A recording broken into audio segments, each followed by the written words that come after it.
While I was taking care of my sick father, my wife left me. But when he left me $1 million in his will, she came back crawling. I'm 36 years old, married for 8 years, and have 2 kids. Besides that, I'm the only son of my sick father. Let me explain. My dad has had kidney problems for a long time, but they've gotten worse in the last 2 to 3 years, and now he needs to go to dialysis twice a week. He used to be able to get to work by himself, but in the last year he's asked me to go with him a lot. Every day he is also getting weaker. I've made it a habit to take my dad to dialysis every time. I don't want to leave him like this by himself. He has to go to dialysis twice a week, so I set Saturday and Wednesday as the days. It doesn't bother me because I have the week off on Saturday. For Wednesday, I got permission from my boss to leave early and make up the hours I missed by working late at night after I got home from dialysis. I've worked for this company for 10 years. My boss thinks of me as a reliable and hard-working worker. He didn't think it was a big deal to give this special clearance. There was trouble at home with my 34F wife, Avril. She got mad when she found out that I was going to take my dad to dialysis twice a week. She didn't like it when I would sometimes take him, but she never told me she didn't like it. She couldn't stop herself after I took on the task with all my might.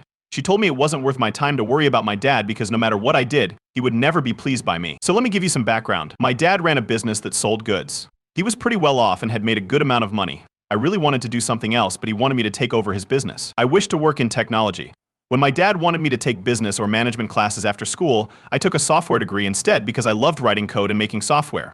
He was okay with that until I was ready to join his company. I did, however, start working for a well-known tech company after I graduated. Dad didn't like that I wasn't carrying on his work, but instead working for someone else. I pushed back every time he asked me to join his business. I told my dad I didn't want to join the group for the last time after I got married. Dad got mad and said he would give all of his money to charity so I wouldn't get any. I didn't change my mind though. You see, I was making good money even then. At age 29, I bought a car and a house. If he didn't have any money, I was pretty sure I could still live a good life. I told him I could get rich without his money. After that, things got worse between us. Mom passed away 5 years ago from a heart attack. You see, it was terrible for Dad. I left home when I was 17 to go to college. After that, I got a job and moved out on my own. Mom was the only person Dad had as a friend, so losing her was the worst thing that could have happened to him. That's when our relationship got stronger again. I started going to see him more often and taking my kids to play with him. In the end, he quit his job and gave his business to a trust to run. The two of them were never close to my wife, Avril. Avril used to avoid going to see my parents until my mother moved in. They were upset with each other because my mom was too interested in our lives. My father told my mother that he was going to take me out of his will, and Avril began calling my parents mean and evil. I told her to stay out of my relationship with my parents, but she always stepped in and said it would hurt our future, especially the future of our children. I told her that our future and the future of our children are safe, no matter how much money Dad has, but she wouldn't believe me. Now let's get to. Right now, Avril made a big deal out of the fact that I would be going with Dad to dialysis twice a week. I tried to explain to her at first that Dad had no one else but me. He lost both of his parents a long time ago. A bigger brother lives on the other side of town and doesn't come see Dad very often. Since Mom died, Dad has been very lonely, and I can't leave him in this state. My wife won't understand this though. Those days, she made my life awful. She makes plans every Saturday, either having a party at home or cleaning the house really well. A trip with the kids or something as simple as picking up groceries. Because I have to take my dad to dialysis every Saturday, I told her she could plan anything she wanted for Sundays. But she goes ahead with her plans and then scolds me later for being late or missing it. I had to quickly go get my dad and take him to the dialysis center. When I was done, I dropped him off and ran back home to her wit and temper fits. She does the same thing every Wednesday night too, not just on Saturdays. I promised my boss that I would finish the work that needed to be done late that night or late in the evening after getting home from dialysis, but she always found a way to bother me on Wednesday nights. She would leave the kids with me while she went out to see her family, reunion with long-lost friends, or an unplanned party. I had to balance my work, cook for the kids, feed the younger one, and finish up some things at work that were still unfinished. It had been a busy day at work and at the dialysis center.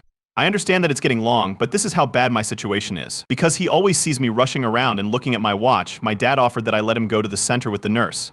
I rush back as soon as I drop him off at home for no reason. That's why I tell him to be ready and come outside before I get there. Even though Dad has a nurse and a helper who work full-time, I still feel bad that I don't spend more time with him. It takes 30 minutes to drive from his house to the center. I used to enjoy talking with him on the drive about the good old days of being a child. But now that Avril's temper tantrums have gotten worse, all I can think about is getting there quickly. Most of the time, I'm just driving too fast in traffic, taking shortcut lanes and passing other cars to get there faster. This is the only time I get to spend with my dad, and I don't want to ask him to go with the nurse, if I don't have to. As a kid, I also have some duties. I can't stand this woman any longer. Update 1, she's getting worse every day. My wife is doing everything she can to stop me from going to see my dad. She's saying that the deal is off. Dad had already taken me out of his will and given all of his money to charity. It wasn't worth the time and effort to deal with him. I didn't get her. Do we only do things to make money or lose money? What should someone do if their parents are poor or don't have any money? Do their kids leave them because they don't have anything to offer? After months of putting up with her temper tantrums, I finally told her that she wasn't going to get anything from her parents, so why does she keep going to see them? God, she lost it when she heard this. My parents did a lot more than your greedy father, she said. They were always there for me. They're not like your dad, who didn't want you to be a part of his business and told you so. That's not something my dad would have done to me. Don't even think about comparing my parents to yours. It happened more than once. This kind of fight happens at my house almost every Wednesday and Saturday after I get home from dialysis. It's just that it's getting worse and worse every time. She used to fight with me by herself. At this point, I can see her yelling at me in front of the kids. I have also heard her talking badly about my dad in front of my kids and using them against me and my dad. I heard it and stepped in, which made things worse between us again. I've grown used to seeing Avril fight. I feel like something is missing when she doesn't fight, but the next day she's even more angry. I'm almost done with her. For now, I don't answer her or yell back. I just ignore her like she's not there. What should I do now? To make her happy, I can't leave my dad. It doesn't bother me if he kicked me out of his will. He did what he did because I told him to. I didn't want to work for his company. He had to give the trust the business he had worked hard to build. He must have felt really down about it. My dad loved that business so much that he had to give it to someone else. He could have kicked me out because I hurt him. I sometimes feel like fate is punishing me for hurting my dad. On the other hand, dad is getting less strong. He can hardly walk by himself. To get to the car, he needs help getting down. Before, I asked him to drop him off outside the house to save time, but now I don't care if I'm late. I go inside to carefully carry him to the car and then put him down on his bed until he calms down. It's also hard for him to breathe, so I walk him as slowly as he wants. During the drive as well, I drive slowly so that I don't speed up and make his heart beat faster. Going to my house late doesn't bother me because getting there quickly wasn't helpful either. Why not make my dad happy if I have to deal with that mean woman anyway? The problem is worse because I'm not taking it seriously, and Avril told me yesterday that I need to pick one of them, either my dad or her. I tried to help her understand that dad would not be with us forever because of his health. It looked like he wouldn't make it long, she replied quickly. In that case, you should be very careful about what you choose. Someone who will always be with you or someone who is going to die soon. This was really rude. I told her, you know what, I'd rather choose my dad than you. You mean person who is lying to a dying man. She got her things together and left. I didn't even stop her. She needed some time to calm down and I needed some space from her too. She's not here, so I'm taking care of the house, my kids, my dad, and my work. I'm so pleased. I'm so calm that her disappearance makes me feel better. She sent me a divorce paper the day before yesterday. I knew it was coming, but I didn't think it would come so quickly. I was shocked, but I was glad and happy inside. I didn't call her, I just signed the forms and sent her back. She didn't ask for control of the kids, which was a surprise. I was only worried about that section, but it was clear she didn't want them. When she got the paper, she called me back and yelled at me that I shouldn't have signed it without first calling her and begging with her. The woman's mother grabbed the phone and yelled that I should have been a man and tried to talk his wife back into the marriage instead of just signing the papers. It was really funny. Why would I do that? I gave her what she wanted, which was a divorce. I thought it was good for me. I got rid of her without a fight. I also made fun of her by saying she had left her kids and didn't want them. She said I could have everything I owned, even my 2 kids, because she didn't want any of it. Her mother told her that Avril was still very young and that she didn't want to carry the weight of having kids. I said okay with me. Without a question, having my kids with me is a relief. But I worry about them because they miss their mom, especially the younger one when I'm at work. I find it hard to handle all of my responsibilities by myself, but I hope I'll be able to do it. There will be less in this update 2, which is update 2. So I moved my kids and I to my dad's house. It was a great move and I want to thank everyone who suggested it. It worked out. We all felt better when we moved with our dad. Dad had the company of my kids and the kids got to play with their grandfather. Dad also had a full-time caretaker who was willing to take care of my kids for more money. Why not? It would be great if someone could watch my kids while my dad works, right? It makes me so happy to see my dad laughing and playing with my kids and seeing them having fun with their grandpa. Avril didn't think this would happen. She wanted to make my life bad by splitting up with me. She thought it would be impossible for me to handle all of my duties. As you can see, everything is going well. I'm taking care of my kids, my dad, the house, and my job. No doubt about it, I'm having the last laugh. It was great getting divorced, right? LOL. Note 3, this is sad news. Dad died peacefully in his sleep last week. Once he was done playing with my kids, he went to bed and never woke up again. Peaceful death, the doctor said. There were people who worked with Dad and said he was happy after I moved in with him. And it actually made him live longer for these many months. Before I moved in, he was almost ready to give up. It's sad to lose your only dad, but I'm glad he had a good last few months. His death makes my kids sad too, but Dad taught them a lot of good things. They say their grandfather taught them to accept things as they are and move on. No one's life ever ends. It makes me so proud to hear such nice things from them. They really are my strength right now when I feel hopeless. The sad news about Dad's death didn't end there though. Dad's lawyer called me and asked me to come to his office to see Dad's will. I told him I didn't have to. I'm okay with that because my dad already told me that he gave all of his money to the trust. He can then go ahead with the papers to give them everything. I asked him if I had to leave my dad's house, since I thought that had also been given to the charity trust. He laughed at me and told me to come over. When I got there, the people from the trust were already there. The lawyer also called them. It made me cry when the lawyer began to read the will. It's true that my dad has named me as his son. I got all of his money, business, and house. The lawyer and I asked each other if this change was new. I thought he made it after I started taking care of him. The lawyer smiled and told me that the will had never been changed and that I was always his heir.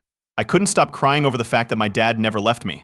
He might have threatened to kick me out of the family so that I would carry on his business and his heritage. I was still crying when Dad's lawyer tried to make me feel better. I told him that the fact that I hurt my dad all his life hurts me deeply, but he loved me all the time. The lawyer said that my dad was actually glad that I didn't give up on my passion even though he pushed me to do so, and that I was willing to lose my family's wealth to follow my passion. My dad was proud of me. That's what the lawyer said. I make business decisions. I can also take the business back from the trust and run it myself if I want to. I think I might do that. I did everything I wanted to. Dad helped me in a roundabout way. It was now my turn to repay him. I might take it back from the trust and grow it to the point where my dad wanted his business to go. When I got home, I told my kids about their grandfather's will. He has also promised to give some of his money to my kids when they turn 18. We took some flowers to his grave today and spent some quiet time there. I'm going through a very difficult time. You know about update 4.0. The ants ran back when they saw the candy. I took over my dad's business and other community service work a month after he died. I quit my job and took over the business first. After that, I rented out my house because my kids and I chose to move in with my parents. This house makes them think of their grandfather. I also don't want to leave this house because it holds memories of my past. When people heard that I had received my father's $1 million fortune, they came to my house in droves. They were long-lost relatives, friends, and neighbors. Strangest of all were my ex-wife Avril and her parents, who came to visit. They came into the house crying because they didn't know my dad had died or they would have gone to the funeral. After that, her parents said nice things about my dad. Avril cried and hugged the kids because she missed them so much. Why hadn't she been there in 7 to 8 months? I asked her if she missed them so much. She said she came to our house, but it was locked. That's nonsense. When you saw that the house was locked, I thought you might be worried about your kids. You should have called me to make sure the kids were okay, right? She didn't say anything. Her parents told her, forget about what happened in the past. The kids would be alone in the house while I was at work since my dad had died. They need a mother, so it was best for us to get along again. I laughed right in their faces when they said that. When she left the kids with me, they needed her the most. The kids are used to not having her around now, and I don't want her back in my life. She began to cry. They didn't come with us. She took my hand and begged me to make up with her. She told me she loved me and missed her kids. What did I say? You don't love me, you love the money my dad left me, and I laughed. You and your stingy parents are at my door to steal my money. I don't feel bad about calling her parents that because that's what they are. After we split up, she also called my dad mean and greedy. I was not going to give this woman any of my dad's hard-earned money. She was hurt that I had hurt her parents. In the past, she begged me because she loved me, but now she was going to take what was properly hers. For the split, she didn't ask for any alimony. But now she wants half of my money, rather half of my dad's money. I told her she was free to do what she pleased. I'm not going to care about what happens to her. She hurt me and then left. This is something I talked about with my lawyer. He told her she didn't have a good chance. I got the money from my parents split a year before I got it. Also, the kids were with me, so she couldn't get anything. He did ask me to be careful about letting her hang out with the kids, though. She could use them to get control of them and then later use them to get money for things like child support. I'm so grateful to him for this advice. I'm going to be in charge of their meeting. Also, I'm spending a lot of time with the kids right now to help them deal with their grief so they don't turn to me for comfort. I've taken over my dad's business, which gives me a lot of freedom to take care of my health and personal life. I'm going to plan a trip to the Bahamas for my kids. Sure, why not? They earn this fancy trip. Not at all. It's about wasting too much of my dad's money. I could have paid for it too, but I wasn't able to in the beginning because I was working and taking care of my dad. I want to get them out now that I can. In Avril's eyes, she hasn't gotten in touch with me since their last visit. I believe she is busy going to all the lawyers' offices to file a lawsuit against me.